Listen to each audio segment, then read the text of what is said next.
everyone. Welcome back from your spring break. Hopefully you had a restful one or a fun one, peaceful one, what have you. I'm sure we all needed it. Daylight savings is still kind of beating me up, but we're here. And I'm so glad you all decided to join us today and continue to celebrate Women's History Month with Dallas College.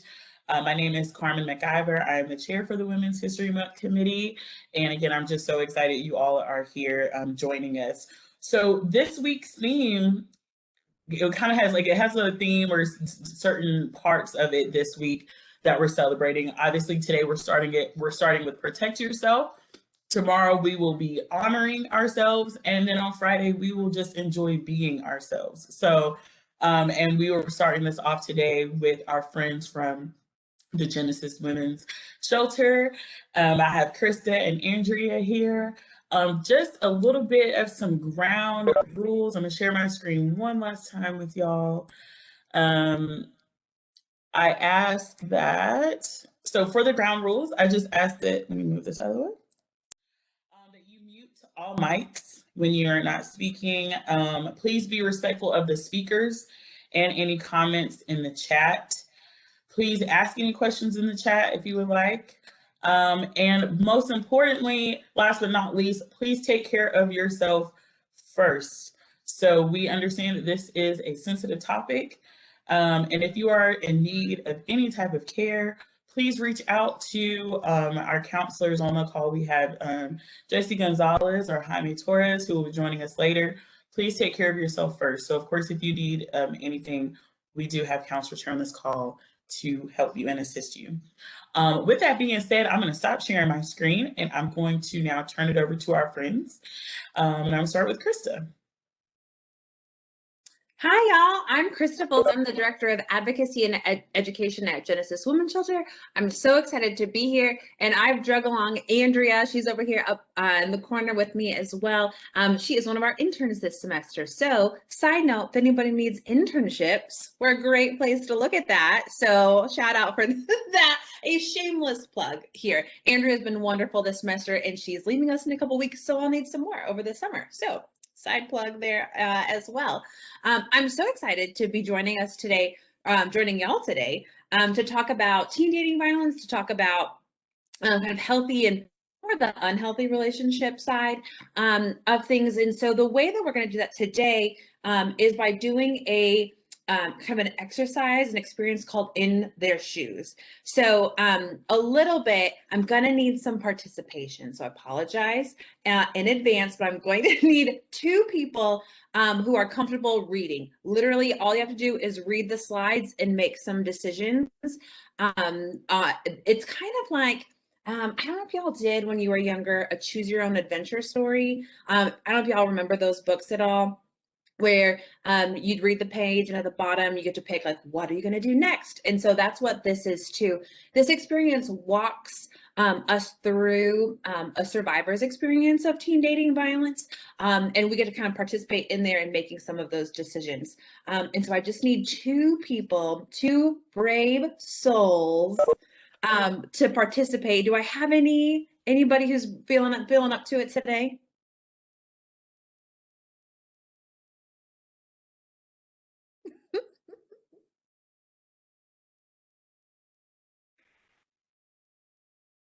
I can read if you need me to.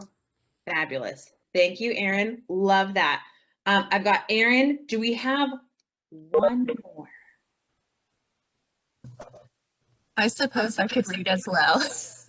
Awesome. Thank you, guys. Thank you, guys. Okay. All right. I've got Erin and Amanda here. So what we're going to do is I'm going to share my screen and I'll walk through here, and then I'm going to ask y'all one more question in a second. But thank you, Erin and Amanda, for being brave it is Tuesday, right? On a Tuesday morning here. So I'm going to share my screen.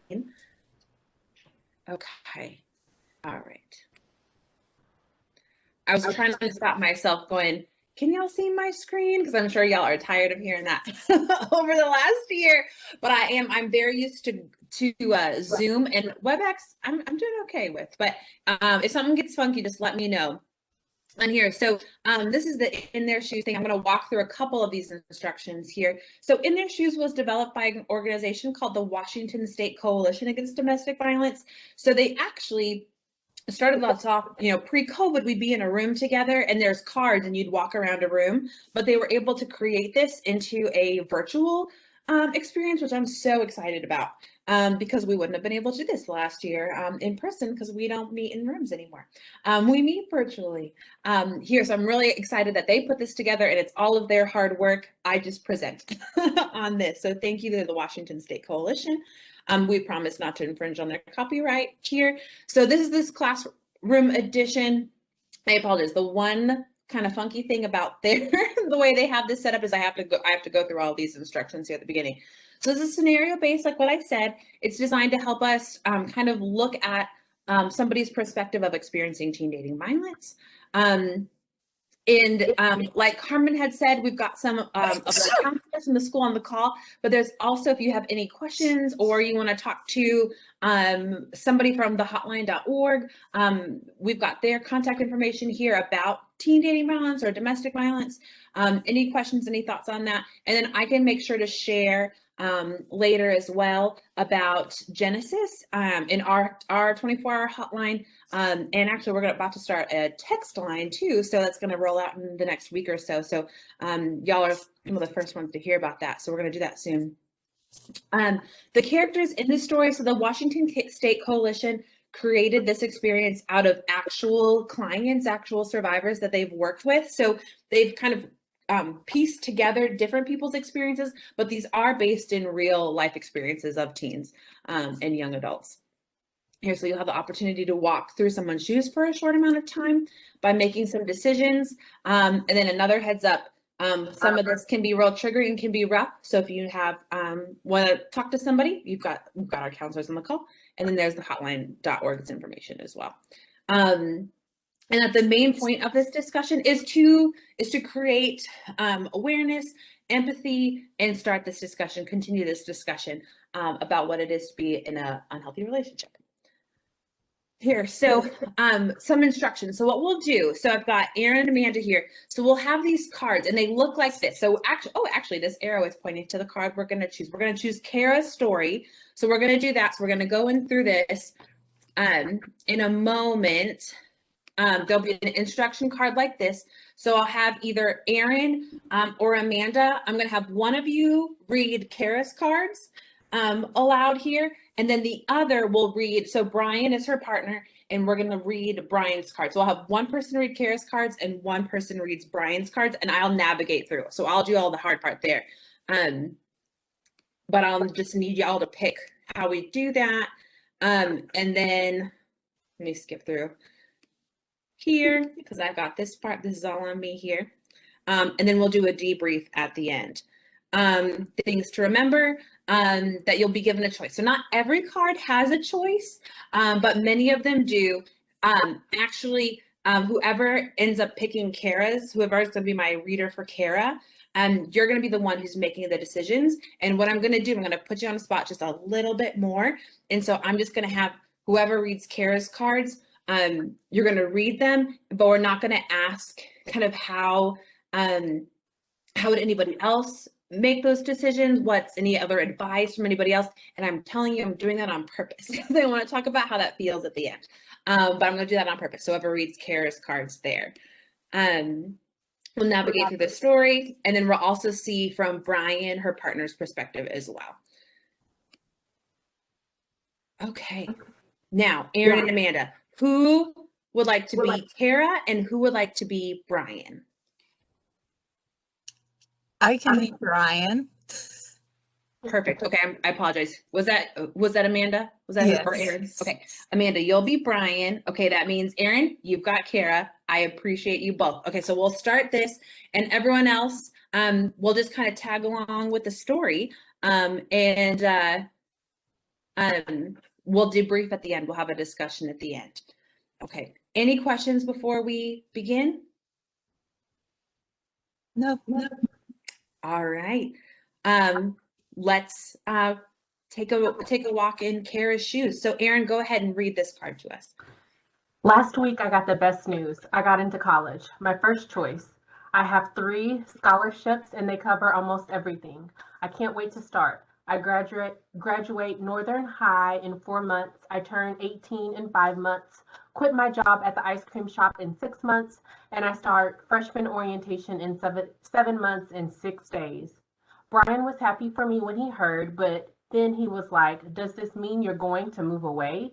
And I was thinking, hello, it's like 1,000 miles from here. But I just said, I'm not thinking about that today. I know Brian isn't the one, but it's just been so hard to break it off with him. Okay, Amanda, if you go ahead and read this one. Okay.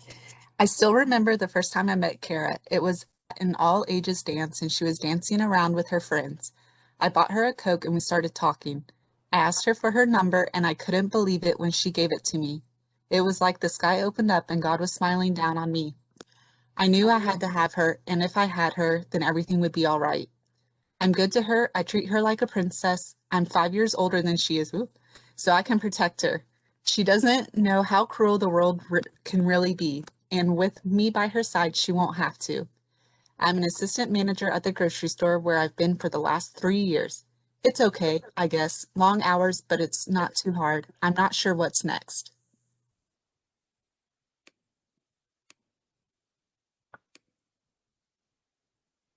Okay, go ahead, Erin. Thank you. You told Brian you needed to have a serious talk with him. He brought a dozen long stemmed roses and a box of chocolates. He's not going to make this easy, is he?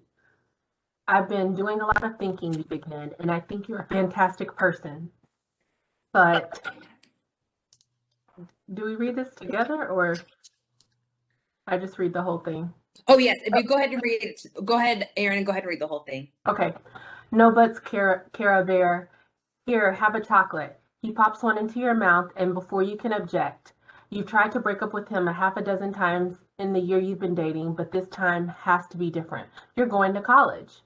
Kara, honey, I can get a job transfer and we can rent an apartment near the university. I'll bring you snacks in the library. Bri, promise me you'll think about it. Just think about it. You sigh, and before you can say anything else, he's got his arms around you. Thank you. Gracias, merci. You smell so good, Kara. Okay, before we read Brian's perspective, Erin, I'm going to have you pick a card at the bottom.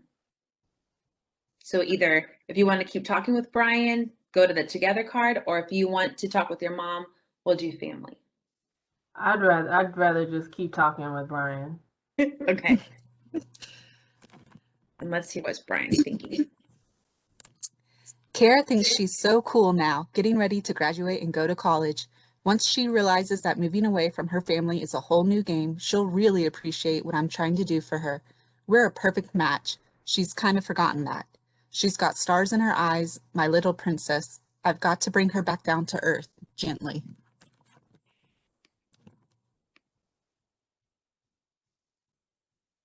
You pull away and say, Brian, this isn't easy, but I need to be on my own right now. I just don't want to be dating anyone. But I'll support you. Just don't make any decisions we both might regret later. Brian, isn't there something you could do that would make you happy? Remember, we talked about you maybe taking that cooking class at the community college. I bet you'd be great at that. Yeah, or maybe we could take classes together. I don't think so.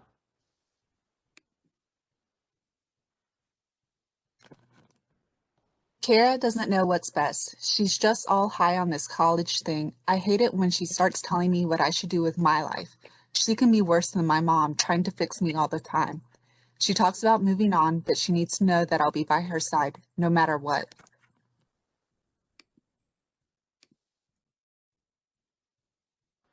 You knock on the door of your mom's home office. You busy? Your mother takes off her glasses. No, honey, what's up? It's Brian. I feel bad, but I need to break up with him. Honey, that makes perfect sense. You're entering a new stage. But he keeps trying to talk me out of it, and I feel bad for him. I know, he's like a lost puppy dog, but that's not your responsibility. You're responsible to yourself and your dreams. You have a good head on your shoulders, Kara. You have to trust yourself. You feel some of your excitement return. It's true. Brian's an adult. He can take care of himself.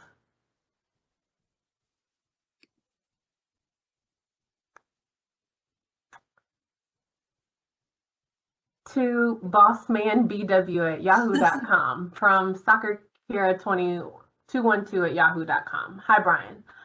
I think you're a great guy, but I need to be on my own right now. You are so special, and I know you'll find your path in life. The right girl is out there for you. Just wait and see. I'm going to be so boring studying all the time, but I need to do this for me. Please understand, there will always be a place for you in my heart. Please don't call me for a while. I need some space. I know this is hard, but this is for the best. Your friend, Kara.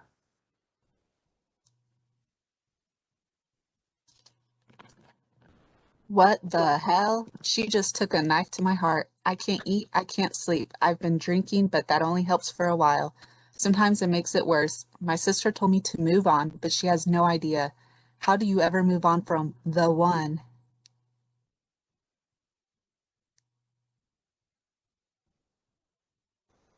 Even though you're sick of the taste of ice cream, the smell of the waffle cones still makes you happy. You put on your apron and sign in. You're early, your coworker Allison says. Only a few minutes. I'll sweep up for you. That's so sweet of you. How's that cute boyfriend of yours? We're going our separate ways, you tell her. That's too bad. It must be rough. Actually, it's not. I feel lighter than I have in a long time. It's for the best. Well, then, will you give me his number? Just kidding. Sort of. Ha ha. Why does everyone think Brian is such a catch? In your heart, you know you don't want to be with him anymore.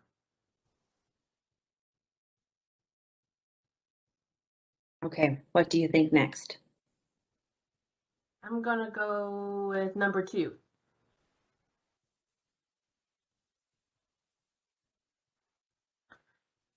You're painting Carissa's toenails when the doorbell rings. Your mother answers the door and you hear the fake friendly tone she uses with telemarketers she's trying to get off the phone. It takes you a couple of seconds to realize that she's talking to Brian. Is she expecting you? I don't know, you hear him say. Let me see if she's busy. Your mother comes upstairs. Honey, what do you want me to tell him? Do you want to talk to him? Okay, before we hear what Brian's thinking, what do you think next? I'm going with card number 3. Okay.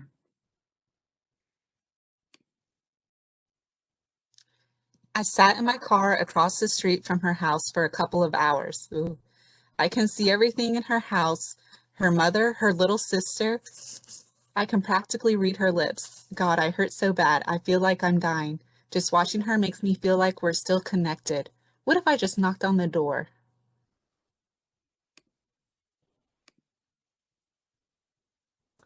You hear your mother talking with Brian, explaining that you can't come downstairs.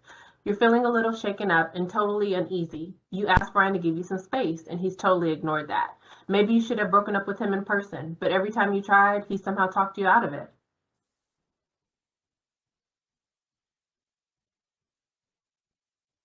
I Okay. stay upstairs. I mean, I've already told him I don't want to be with him. Yes, you did. You're feeling guilty, like maybe you could have handled this whole thing better. Maybe you should have broken up with him a long time ago, before he got so attached. You take a bath and say a little prayer for him, then one for yourself. Time to try to get some rest.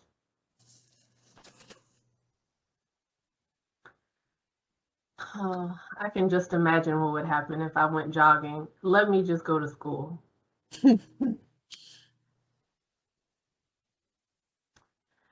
You've been having these crazy thoughts like Brian's following you. Sure, he's upset, but it's not like he's some psycho stalker. You feel kind of dumb, but you find yourself going to school a different way, a way he doesn't know. When you look across 12th Avenue, you see a car that looks like Brian's driving slowly down the street. It couldn't be. You quicken your pace and go in the back entrance to the high school.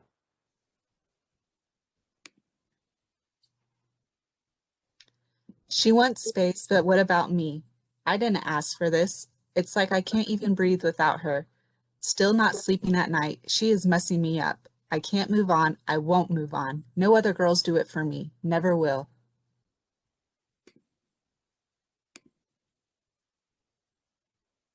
Your mom asks, "How are you doing?" and you immediately start sobbing. He's been talking about how depressed he is and that sometimes he even thinks about hurting himself. And I'm getting all crazy because I think he's following me. And then I think I see his car and he might be following you, honey. You burst into tears again. I don't know what to do. Well, he needs help, that's for sure. But honey, you're not the one who can help him. He needs professional help. I know, Mom, but I think it would be wise to stay away from him until he's doing better. I'm trying. I know, you're doing a great job. I'm so sorry you have to go through this. I wish I knew what else to tell you, but soon enough you'll be off at college. You wake up the next morning feeling much better, and it's Saturday. No plans until the evening when you are scheduled to work.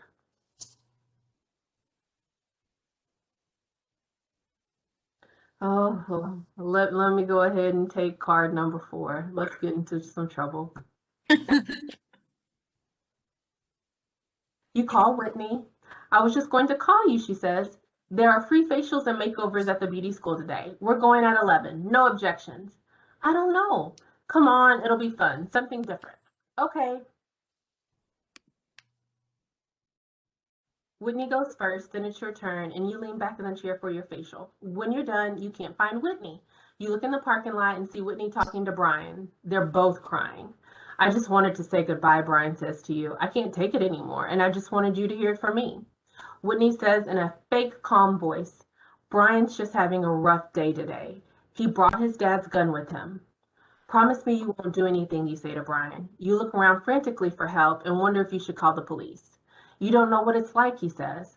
Whitney walks towards Brian's car where the gun is hanging out of the glove compartment. I'm just going to hold this for you, Brian, okay? No, I don't know. I don't think that's a good idea. He climbs into the driver's seat. I just wanted to say goodbye, he repeats and drives away. You're shaking. Whitney drives you home and you take a long nap before you head to work. You just want to forget about everything for a little while.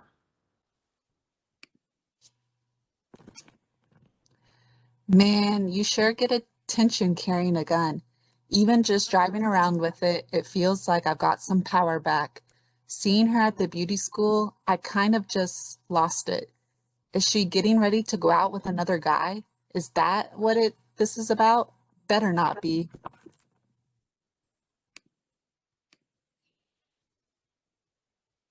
When you arrive at work, you go into the back to get your apron and glance out the window at the parking lot. Oh God, he's here. You don't want to make a scene at work, but you know you have to tell your coworker Allison and your manager Mary. Mary looks out the back window and tells you she's calling 911. The police arrive and start talking to Brian. Then an officer asks to talk to you. Your boyfriend is pretty upset, the officer tells you. We broke up. You're sobbing now. He keeps asking if there's any chance you'll get back together. Do you want to talk to him? No, absolutely not. I think that might help. We'll stay here, you'll be safe. No, you're trying really hard not to freak out now. I don't want to talk to him.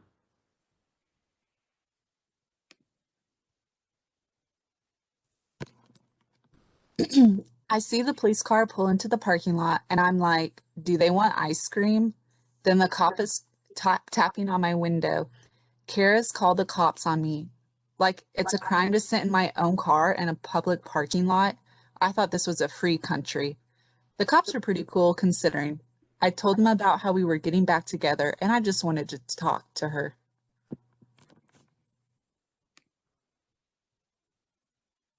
Look, you can't stay here all night, one of the police officers tell you. But I'm scared of him and I don't want to talk to him, you blurt out.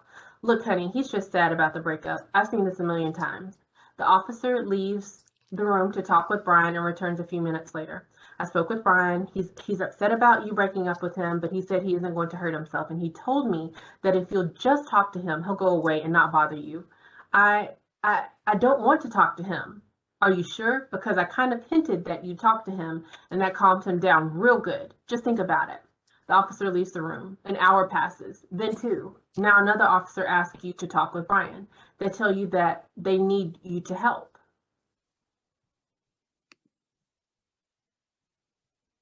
These are some bad police officers. An officer walks you outside. Brian gets out of the car. As soon as he sees you, the police officer walks away and turns her back to you. I can't live without you, Kara. Kara, You're making me do things I don't want to have to do. What? Pretty soon it's going to be too late for me, for us. You feel your knees go weak and you start crying hysterically. Mary and Allison rush out and guide you back into the store. They call your mom and she drives over right away. She should already been there. The police tell your mother that Brian has left. How long will he be locked up for? She asked. We didn't make an arrest. He said he was feeling better and wouldn't come around anymore. What? Are you kidding me? Your mother is practically shouting. Look, Mrs. Young, if you're concerned, you can always get a protection order. But the officers don't tell your mom how to do that. So Mary looks up the information online and gives it to your mom. Your mother's hand is shaking. There has to be something else we can do. Someone we can call, but no one knows who to call. You decide to go to court to get a protection order the next morning. I still can't believe it. The cops try to tell her how much I love her and that she needs to talk to me, but she gets all hysterical and her friends take her back into the shop. Deep down, she has to know that we should be together. No one could love her like I do.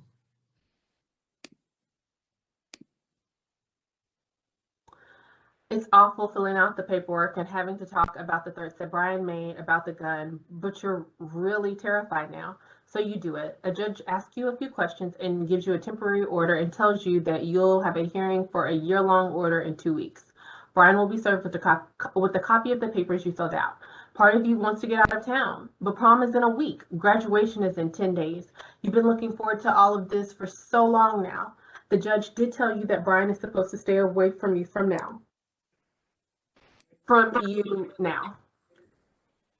This guy comes to my place and asks, "Are you Brian White?" He leaves me with these papers and walks away. Someone must be putting Kara up to this, but it's her handwriting and it hurts. She's writing all these lies just to make me look like some kind of psycho. She's backing me into a corner. I can't stand the pain. I've tried and tried to reason with her about this. I've given her every chance in the world.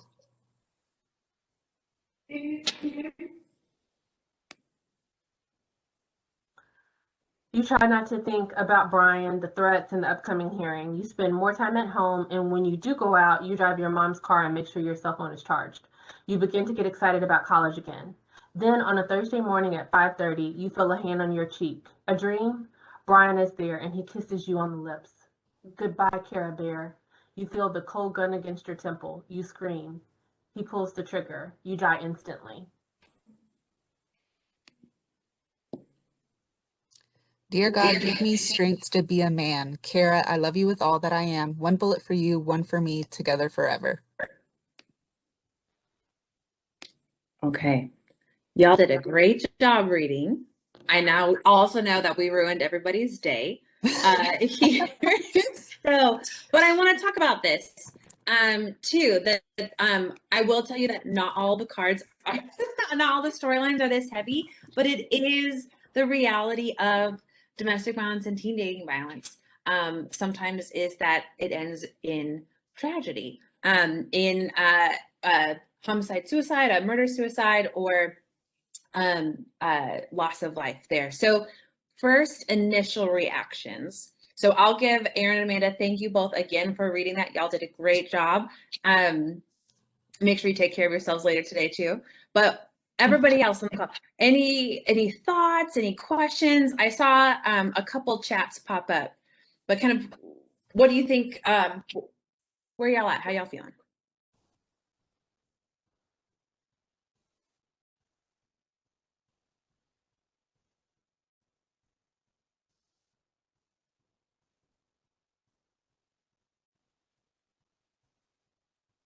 Everyone is in shock. Is that fair? Weren't expecting it to go that way. Would anybody have guessed that would have been that last card there? No, that's fair. That's fair. Okay, I'll ask a couple, Carmen, right? No, I will tell you, statistically speaking, what's not known as much about teen dating violence, about domestic violence, is that when somebody leaves a relationship, that is the most dangerous time for a person, for a survivor or a victim of domestic violence in this case. That 70% of domestic violence homicides occur after somebody's left the relationship. So It's that loss of control.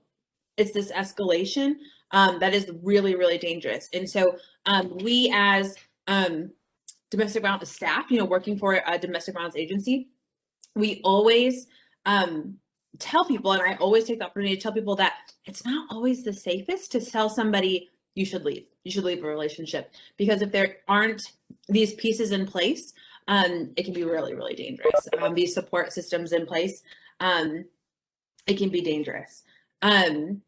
So a couple things I want to point out. So we'll definitely talk about firearms here at the end, but let's look at a couple of these questions at the bottom. So is there anything anyone could have done to stop Brian? The police. The police. Okay, let's talk about that. That was a cluster. That was a mess with them, right? What were a couple things that you noticed about the police involvement in everything that was going on?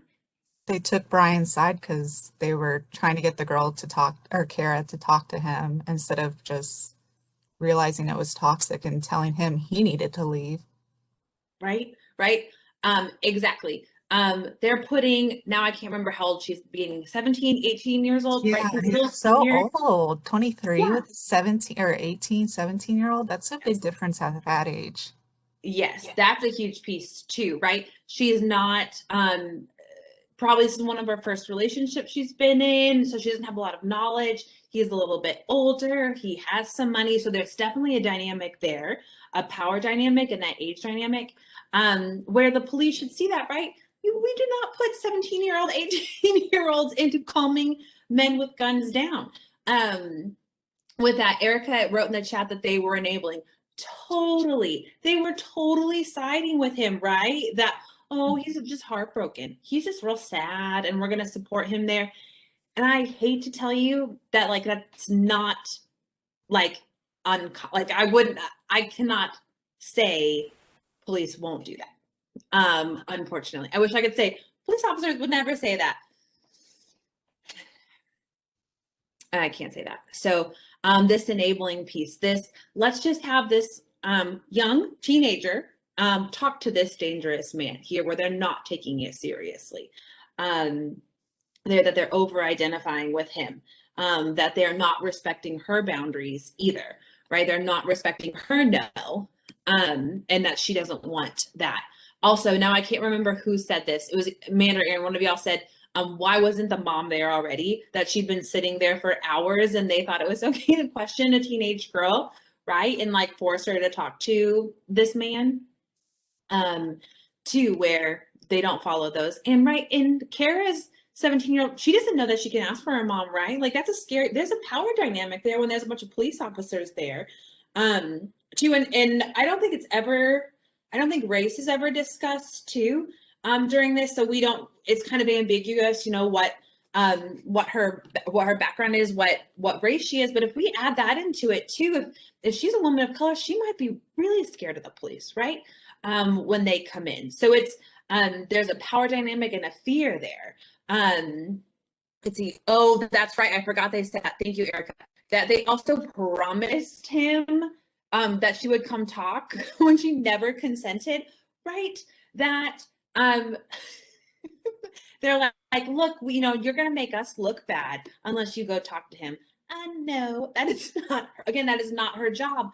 But what we see in a lot of time when I do a teen dating violence presentation, when I do kind of a big long presentation, I talk about a lot of the slides that I use, a lot of the content, a lot of the definitions that I use for domestic violence when I'm talking to adults, 20 and up plus, are the same definitions that I use for teens. It's the same stuff, but teenagers are dealing with it. In teenage brains, that what we know about, brain development is your brain's not developed until 24, 25. So these concepts that are really scary and confusing and overwhelming for adults, teenagers are dealing with too, and how overwhelming that is when dealing with all these systems and fear there.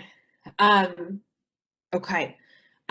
Besides the police, do you think, what else did you guys notice about, did y'all notice about if there was anything that anybody could do to stop Brian?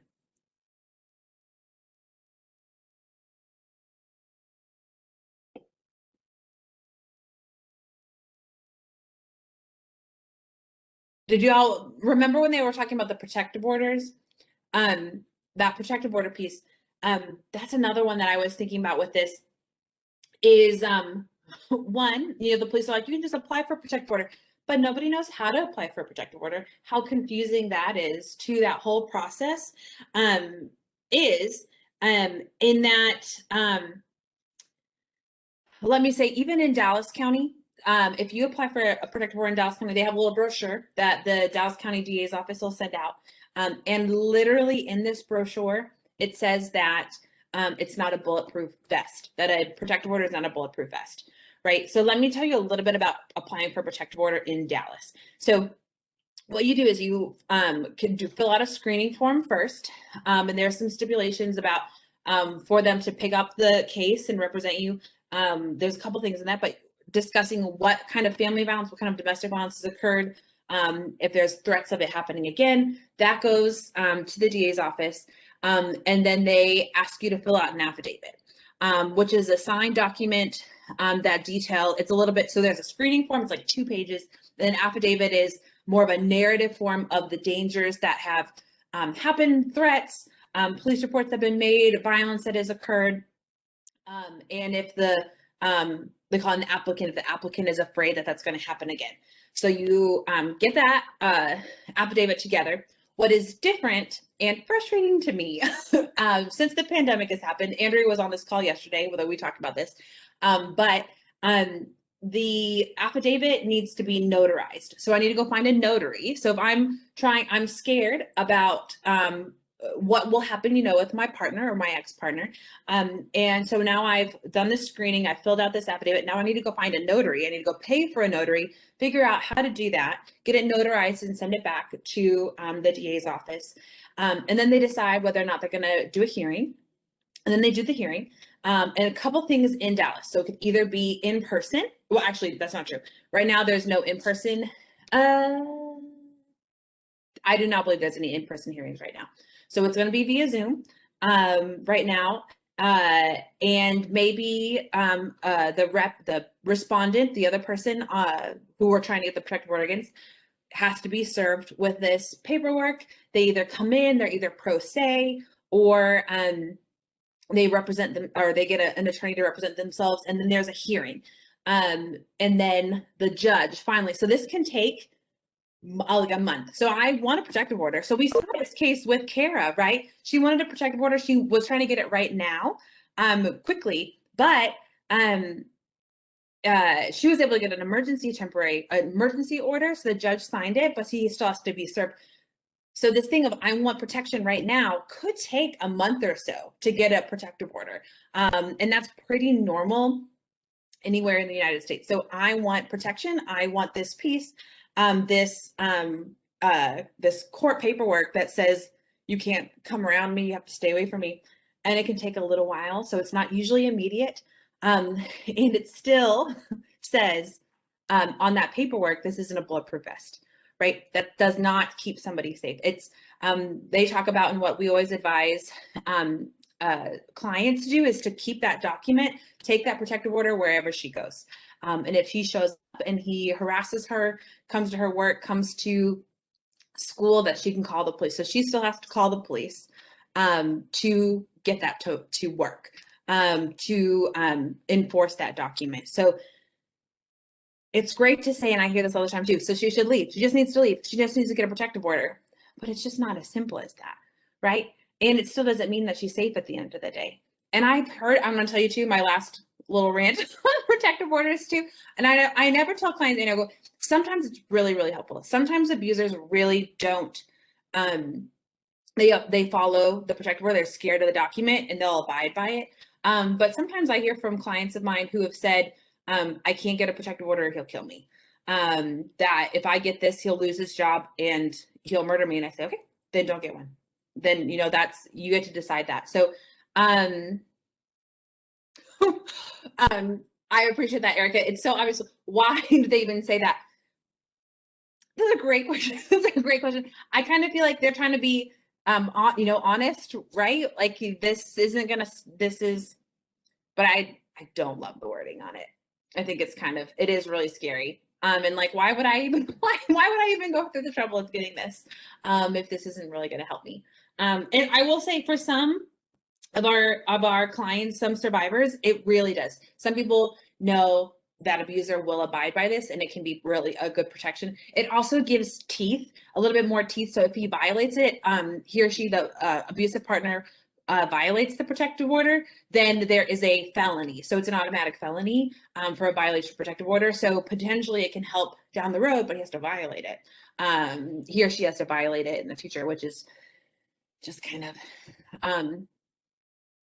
you just don't know. It's kind of scary there. But that protective order. So we don't know if that could have, stopped him. Well, obviously it didn't. She got the temporary one. He still came to her house. Let's see. Here's another question. At one point in the story, Kara says that Brian is not a psycho stalker. How do we know when someone has crossed the line into the stalking or scary behavior? That's a good question. What do y'all think about that?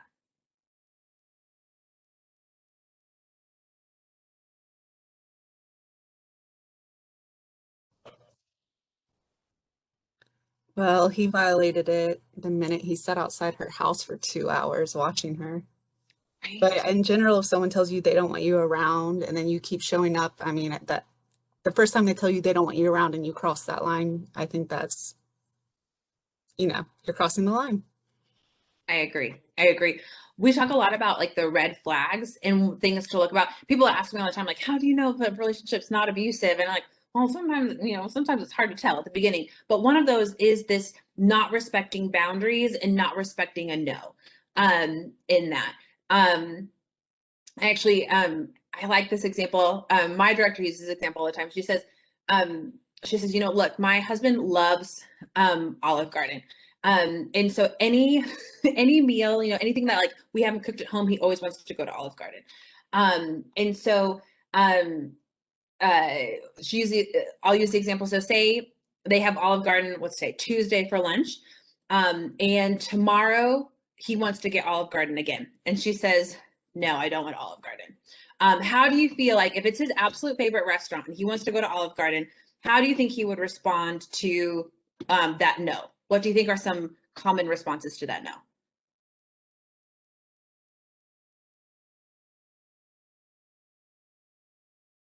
Maybe he's sad, right? He can be sad because he really wants Olive Garden, right? He can feel kind of disappointed.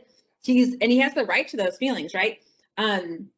He has the right to feel a certain way when we set a boundary. You can have a feeling to that, but you have to respect that no. So he has the right to feel sad, to feel disappointed, maybe feel a little upset, but he does not have the right to yell until she changes her mind, right? And then they decide, fine, we'll go get Olive Garden, right?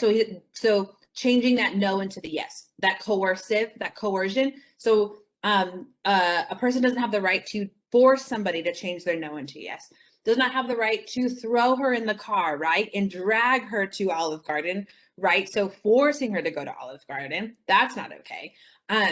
It's not okay for someone to say, okay, fine, let's go to McDonald's. And then as they get close to Olive Garden, then change the path, right? And then go to Olive Garden, not McDonald's, right? So this manipulation piece there doesn't have the right to hit, punch, hurt somebody so that they change their no into the yes. It's that respect. So you have the right to your feelings around a no. So you might feel sad or disappointed or angry, but you don't have the right to change somebody's no into a yes. And throughout this whole story, we see Brian doing that, right? That he never respects her no. He never respects her, when she's trying to break up with him multiple times, or don't come by my house, or I don't want to talk to you. He never says, he never respects that no. He tries to manipulate and control her and force that no into a yes. Oh, perfect. I wanted to look at these. Oh, that's right. You're definitely right, Andrea, too. He's like he's telling her not to, he's putting candy in her mouth so she can't speak, right? So she's not allowing her to talk.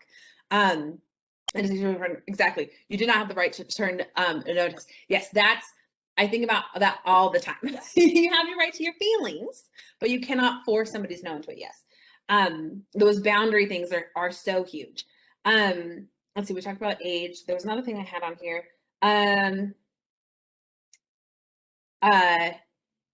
actually, we'll jump back in here. Any other thoughts on that stalking behavior, psycho stalker behavior, crossing that line? Okay. This last question here at the bottom of the screen, it says, what might have helped Kara or Brian? So we kind of stopped out what could have stopped them, but what might have helped? I think that a lot of these behaviors a lot of times are learned, right? And they are normalized in a lot of different ways. They're perpetuated through the mediums we absorb, through conversations we have with people. And so I think that a lot of these things that are really truly unhealthy dynamics, and there are and red flags and abusive behaviors are they just come off as sweet, or it's someone shielding their real motives in a sweet gesture. Because a lot of things that Brian did, he's probably learned that there are acceptable ways to win someone over. And Kara and so many other young women and just people in relationships, not just women, but have learned that that's acceptable. So, but in her gut, she knew that she had that instinct for a long time, that she didn't want to be with him. And her going to college was a perfect exit out. But because some of these dynamics have been building for a while, of course, it like exacerbated things, unfortunately. So I think that there just needs to be just a lot more education around these topics in general, about healthy relationships, boundaries from really, really early stages. So we have a lot of language and recognition around all these issues I totally agree. I love, there's so many good things that you brought up here that I don't remember ever learning, like in middle school or high school or college, what's a healthy and what's an unhealthy relationship right here. So they're trying to navigate through, is this behavior okay? Is this a behavior not okay? And so I'm trying to learn. And unfortunately, too, right, where do we learn a lot of this is like either maybe our family of origin.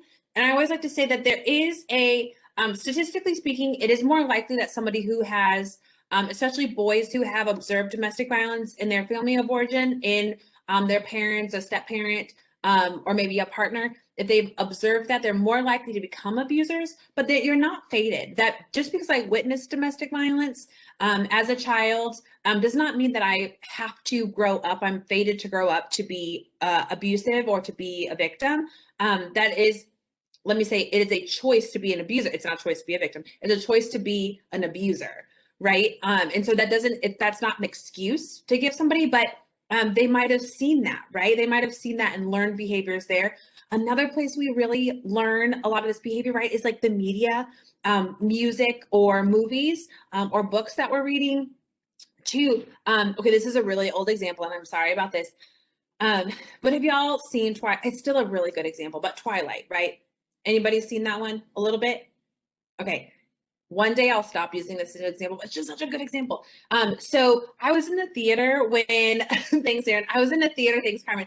Thanks, Erica. I was in the theater when that came out. And for everybody who doesn't know, right, there's Bella and then there's the werewolf and the vampire.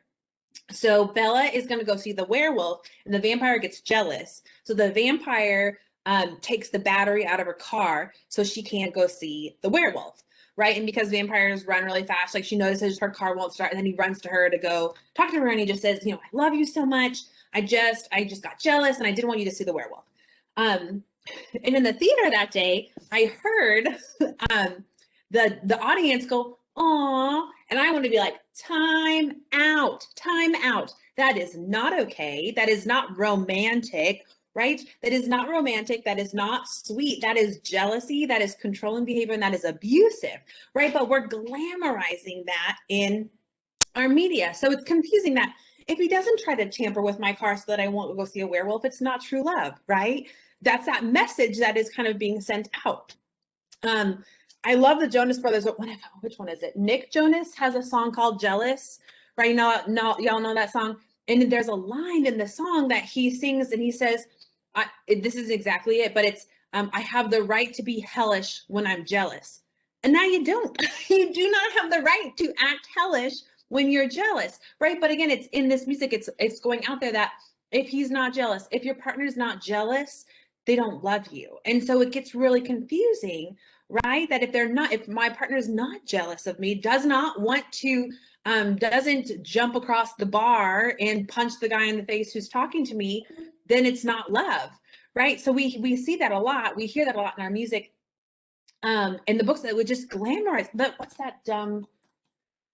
You was a big Netflix show a couple years ago. I refused to watch it for my own self-care, but I had a lot of friends who watched it and a lot of friends who would talk about it. And I was like, that's glamorizing stalking behavior. So everyone was like, oh, I can't remember. I never watched it. Thank you, Carl. That glamorizing that behavior. That I think what's the guy? Pim, whatever the guy's name is, I can't remember. He, I think, tweeted out like after the show, kind of like y'all, you don't, like, I'm the bad guy. The guy who plays the main character, he's like, I'm the bad, you don't want me to win at the end. Like, stalking is not okay behavior. In that, so it's really confusing. So if I maybe grew up in an unhealthy environment, right? And then I'm seeing in movies and shows and stuff that this is the behavior I'm supposed to be, this is what I'm supposed to be like if I love somebody.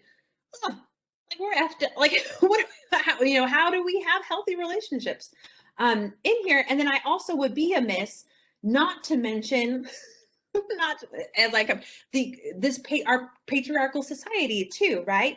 That unfortunately it is not shameful in the United States or in the world today to be abusive to a partner, to control my partner, right? We kind of say that, but we let people get away with it all the time, right? We let people in our communities, in our families, unfortunately, friend groups, schools, in our churches, in our politics, every time a football player, it comes out that they've abused somebody, right?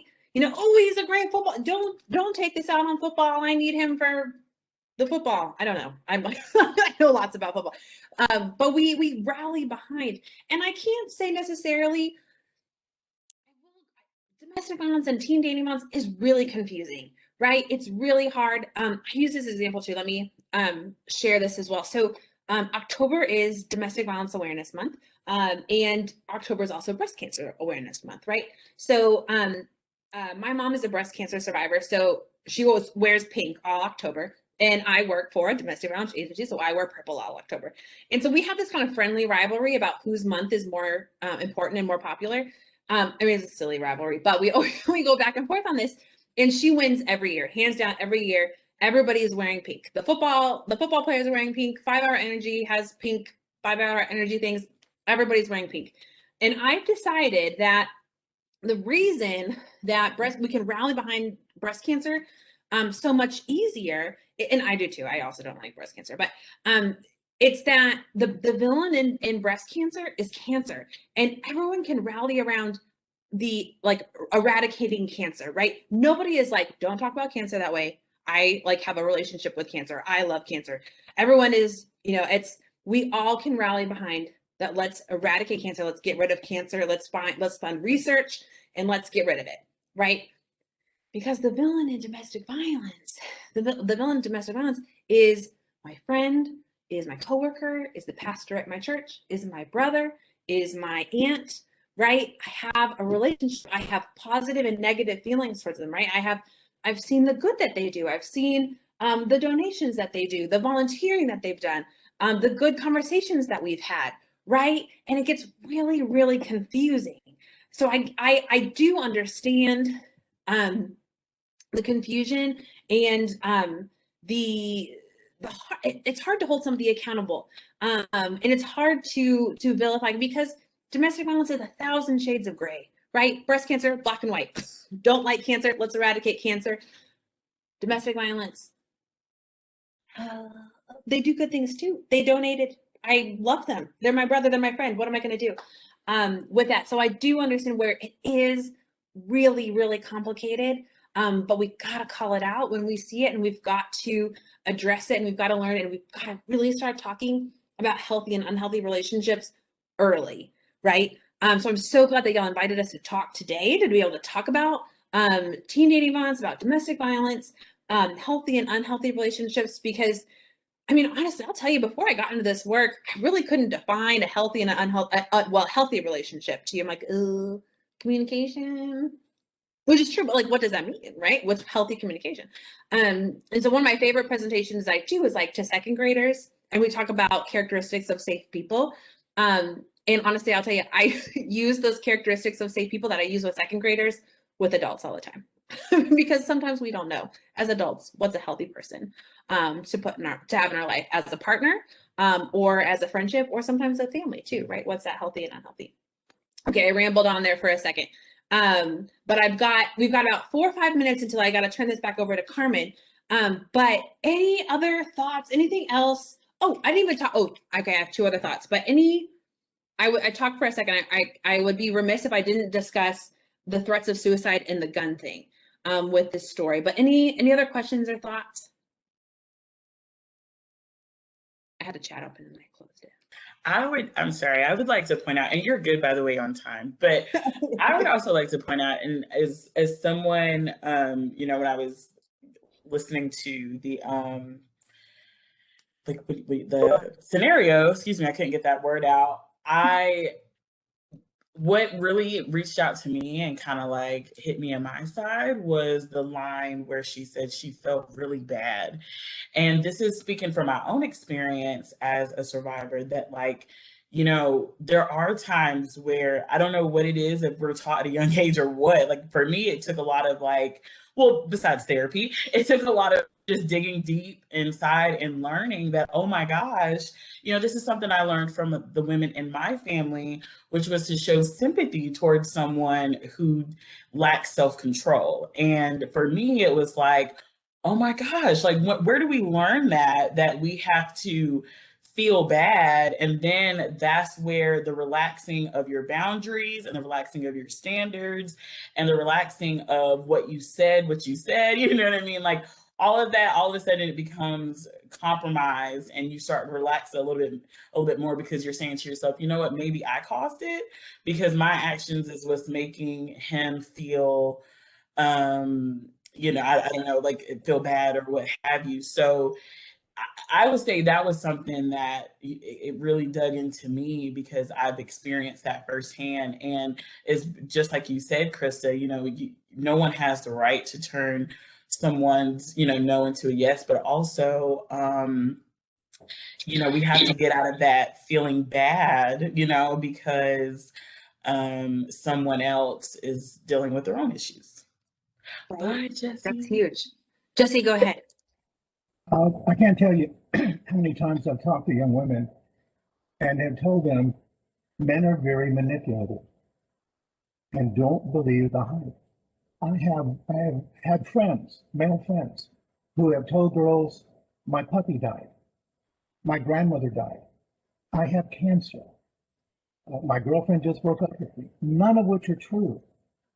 So when the guy says, I can't live without you, you're hurting my feelings, you're the one, da da da da.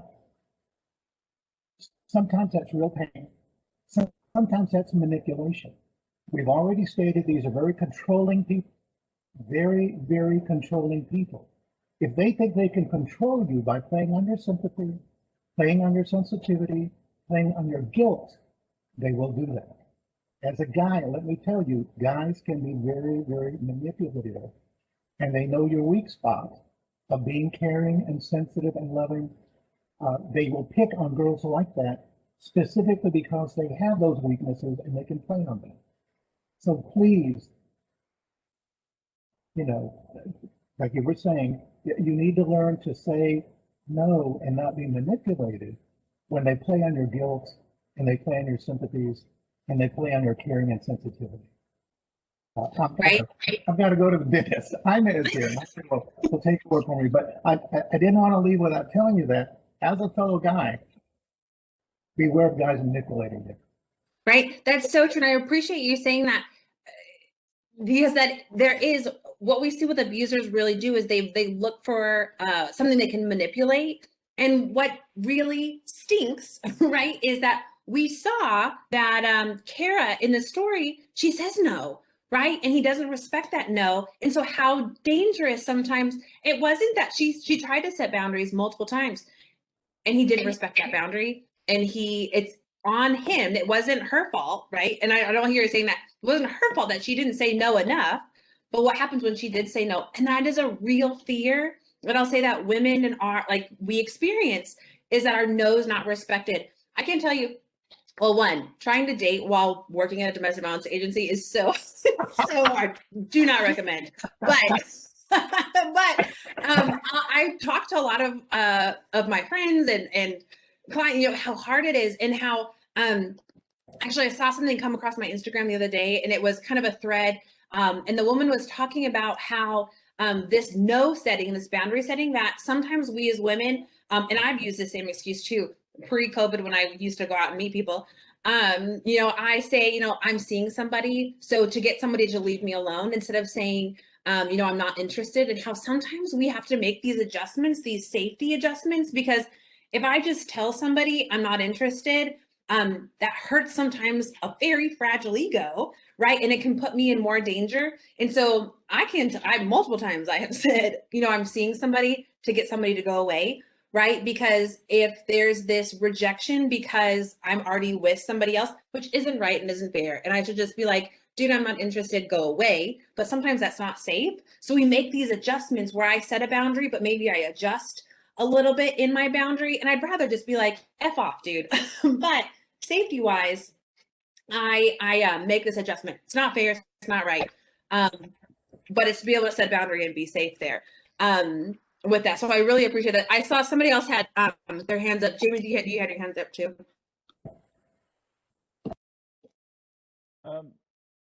One thing, you know, along the lines of what you just said, yes, it does not fall on all the responsibility on, you know, teaching young women how to set up boundaries. I mean, yes, that's great. Yes, but it's not all about that. And so whenever there's an opportunity to teach, to work with young men, like the Males Initiative that we have, and teaching them that you're going to face rejection. You learn to accept a no, learn to accept rejection, that it's not about achieving a score in a game or something like that. Or, you know, sometimes it's very frustrating when I have to challenge some of the stuff that these young men in counseling, I'm a counselor, by the way, that some of the stuff they've been throughout their lives, whether it was in their families, their communities, whatever, their schools, this idea that no means yes and blah, blah, blah, and all this. And not to say all young men, certainly I would never say all young men. And I always praise those young men that can take no for an answer and or things along those lines. But I guess just to reiterate what you were saying, that it does fall on us, everyone, but especially, I'm going to say it, especially on men, to teach young men that a no means a no. Get over it. Make like a bridge and get over it. You know, and that it's not all on the responsibility of, you know, telling women don't get assaulted. You know, just Or I get so up in arms when people say friend zoned now. Like that is a triggering statement to me because it just enrages me. I'm like, yes, I have the right. Like, yeah, maybe I just want to be friends. Like I have the right to not want to date you or be with you, kind of thing. Like I don't just because you're interested in me does not mean I'm interested in you. And so I get so frustrated when I hear people say, "Oh, she friends zoned him." Yeah, she has the right to do that. You know, I have the right to not be interested in you just because you're interested in me. Which is that piece. There's something else that you said too. I really appreciate that. It's so huge. So there is, I feel like a lot of women are socialized, right, to be really mindful of people's feelings and not want to hurt feelings, to be polite in there. And so this is an overgeneralization, but a lot of times, like women, we take no's a little bit easier because we're supposed to, right? We're supposed to take on that, and so being able to teach that on the opposite side as well is really huge to respect those no's. Oh, Oh, I had just had one other thought. Oh, it'll come back to me in a second. But there's so much in there, that education, the socialization. Oh, it'll come back. This has been a great discussion. Carmen, I want to make sure I respect your time too. Do we need to pause here or stop here? Sorry, I've changed locations in my house, y'all, so I'm sorry. Whatever. But yeah, so I just wanted to, you're good for maybe like 4 or 5 more minutes, and then from there, we'll just kind of briefly talk about the resources that are offered at Dallas College. But yeah, you're fine. Perfect. This thought will come back to me in a second. It was so great. Nope, maybe not. In there, but I've got us all too, and we talked about this. I want to mention in the storyline as well the threat of suicide and guns too. We see that manipulation, that threat there, that we see that a lot of times with, well, really in all ages, but especially younger teens and 20-somethings. We see the threats of suicide as a way to manipulate and control a lot, and it can be very, very scary, and we've got to take that seriously in there. So we saw that Brian threatened, had the gun too, and then did commit a murder-suicide at the end there. But the other piece is gun violence. So the two of the biggest red flags of potential lethality, and I'll leave this with you guys I'll have a high note here at the end. I'll think of something positive to say at the end here. But two of the biggest threats of what we see in potential lethality are a use or a presence of a weapon, especially a presence of a firearm, or if somebody has access to a firearm, an abusive person has access to a firearm, they're 5 times more likely to kill their partner if they have access to a firearm. The other one is strangulation, and that wasn't in this storyline at all. But when we hear a lot of times that he choked me, that choking is internally. I ate my sandwich too fast at lunch today and I choked. That's an internal. External strangulation, a hand, a arm, something else on my throat, strangulation can cause death within a minute, less than a minute. And can be really scary too. So when you hear those are two huge red flags that we see in potential lethality. I remember the other thing I wanted to say. What I want to say is we all have the ability to be abusive. Like, we all have the capability within us, right? That I know what to say or do to get people to know to do what I want, right? I know what to say to my boss, to my clients, to my staff, to my family, to my friends, to a partner, to get them to do what I want, right? I know what I need to do to manipulate and control somebody, but it is a choice that I've made to not be abusive, right? And so I just want us to hold that in ourselves too, that we all have the ability, but it's a choice that we have. And abusers have that choice too, to not be abusive. And so I try to say, it's hard for an abuser to change their behavior because if I got everything that I wanted, it would be really hard for me to choose. Like, I mean, I love when I get what I want, but I just know that that's not healthy and that's not the world, that I have to compromise too. So it's this knowing, it's this constant choice, and that sometimes we go into, a place where, like, I've manipulated somebody, right, because I want what I want, but that's not healthy, and it's a constant choice that we make to be healthy, to be a good communicator, to be a good partner, to be a good family member, to be a good friend, right? That we make those choices every day, and that is what I use the phrase that like, how do you eat an elephant? One bite at a time. It's these. If we think about, like, my whole life, I have to be healthy and I have to do this. So just one day at a time, I make healthy choices. One day at a time, I make a choice to be a healthy partner, to be a healthy friend, a healthy communicator, one day at a time with that. And that's what we need to call each other too, as well, is making those healthy, good choices, one step at a time. And hopefully we can work myself out of a job here. I really love to wake up one day and domestic violence is no longer a thing. Teen dating violence is no longer a thing. I would be a park ranger. Y'all can come see me in Utah one day when DV is over. But until then, I will still be out here with my little fire discussing what's healthy and unhealthy. Any question? Oh, let me put this. I'll put in the chat here, my email address, because sometimes I know sometimes it's hard to ask questions in a group. And then our 24-hour hotline number is 24/7 is 214-946 4357. Thank you for having us, Carmen. Oh no, thank you. This has been awesome, awesome, awesome information. I, as someone who is a survivor myself of sexual violence and domestic violence, I'm always having the opportunity, like, love having to have people speak to our students and staff about this topic, because I don't think it should be something that we just kind of be like, oh, let's not talk about it, let's brush it under, and that's why we keep having it, because we brush it. So if y'all could like kind of clap with the emojis or something for Krista. This was an amazing, amazing event. I also do want to point out Dallas College we are here for you. So make sure you are reaching out to our counseling services, which are free for you students. I mean, and I don't know if you can get any better than free. We love free. Counseling is expensive.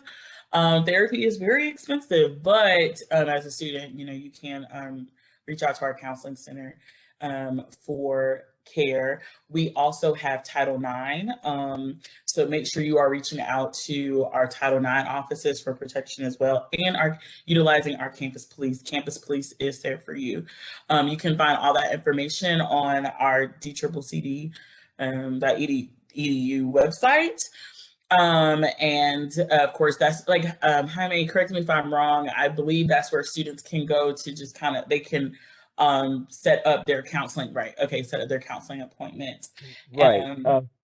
So if you don't mind, I can just chime in on that. So Yeah. I put it on the chat. Students can always email counseling@dccc.edu.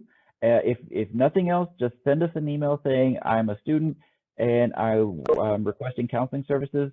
Counselors at Dallas College see students 18 or older currently enrolled in even just one class, whether it's continuing ed or for credit, doesn't matter. They can also go to our counseling webpage, and if they want, and we are offering now, we're transitioning going back to campus, so we're now offering face-to-face appointments as well as virtual appointments.